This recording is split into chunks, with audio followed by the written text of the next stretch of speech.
We're hearing more and more that childhood obesity has become a serious public health issue around the world. This is particularly concerning when you consider that obese children are more likely to develop non-communicable diseases at a young age. Today we're speaking with David Patterson, legal specialist for health law programs at IDLO, about how the law in particular can support the global response to childhood obesity. David, could you elaborate on this?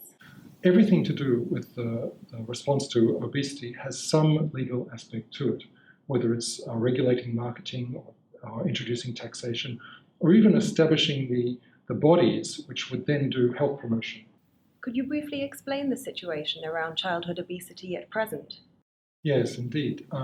Childhood obesity is one of the most serious public health challenges of the 21st century, and it's increasingly affecting more and more lower and middle income countries.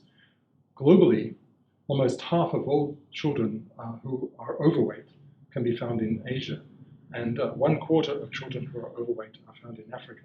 So it definitely affects countries in development.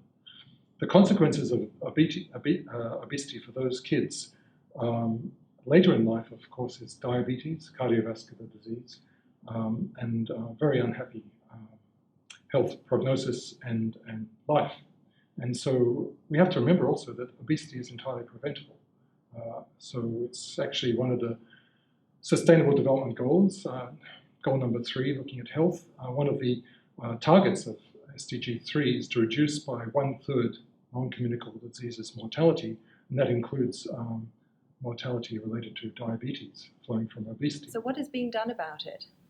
So the WHO has adopted guidelines on the marketing of food and non-alcoholic beverages to children to begin to address the obesity problem in children. Another opportunity is through taxes on sugar-sweetened beverages, and we're seeing increasingly states now interested, and there is evidence that these taxes do lead to a drop in consumption of sugar-sweetened beverages. Another intervention could be healthy school lunch programs, and things like mandating water fountains. So people drink fresh water instead of sugar-sweetened beverages. So the rule of law is absolutely fundamental to the global response to obesity. Thank you, David.